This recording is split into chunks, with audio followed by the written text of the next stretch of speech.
PM Shri പദ്ധതിയിൽ നിന്ന് സംസ്ഥാനങ്ങൾക്ക് പിന്മാറാമെന്ന് കേന്ദ്ര സർക്കാർ. കരാറിൽ നിന്ന് പിന്മാറുകയോ ഒപ്പിടാതിരിക്കുകയോ ചെയ്യുന്ന സംസ്ഥാനങ്ങൾക്ക് PM ശ്രീ പദ്ധതി പ്രകാരമുള്ള ആനുകൂല്യങ്ങൾ നഷ്ടമാകും. രാജ്യസഭയിൽ അബ്ദുൾ വഹാബ് എംപിയുടെ ചോദ്യത്തിനാണ് കേന്ദ്ര സർക്കാർ ഈ മറുപടി നൽകിയത്. MOU ഒപ്പിട്ട ശേഷം കേരളം സ്കൂളുകളുടെ പട്ടിക നൽകിയിട്ടില്ല എന്നും കേന്ദ്ര സർക്കാർ വ്യക്തമാക്കി.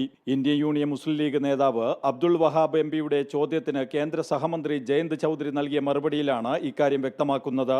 അതേസമയം PM ശ്രീ സംസ്ഥാനങ്ങളുടെ പാഠ്യപദ്ധതി നിർണയാധികാരത്തെ പൂർണ്ണമായും അംഗീകരിക്കുന്നില്ലെന്ന് PM ശ്രീ സംബന്ധിച്ച് ഡോക്ടർ വി ശിവദാസൻ MP രാജ്യസഭയിൽ ഉന്നയിച്ച ചോദ്യങ്ങൾക്ക് കേന്ദ്ര വിദ്യാഭ്യാസ സഹമന്ത്രി ജയന്ത് ചൗധരി നൽകിയ മറുപടിയിൽ പറയുന്നു. സംസ്ഥാനങ്ങൾക്ക് PM ശ്രീ സ്കൂളുകളിൽ സ്വന്തം സിലബസ് സ്വീകരിക്കാമോ എന്ന ചോദ്യത്തിന് സംസ്ഥാന ബോർഡ് അംഗീകാരമുള്ള PM ശ്രീ സ്കൂളുകളിൽ സംസ്ഥാന സിലബസ് പിന്തുടരാമെങ്കിലും ആ സിലബസിന്റെ ഘടന പുതിയ ദേശീയ വിദ്യാഭ്യാസ നയം, 2020 ദേശീയ കരിക്കുലം ചട്ടക്കൂട് എന്നിവയുമായി ചേർന്ന് പോകുന്നതായിരിക്കണമെന്ന് നിർദ്ദേശിക്കുന്നുവെന്ന് മന്ത്രി മറുപടി നൽകി.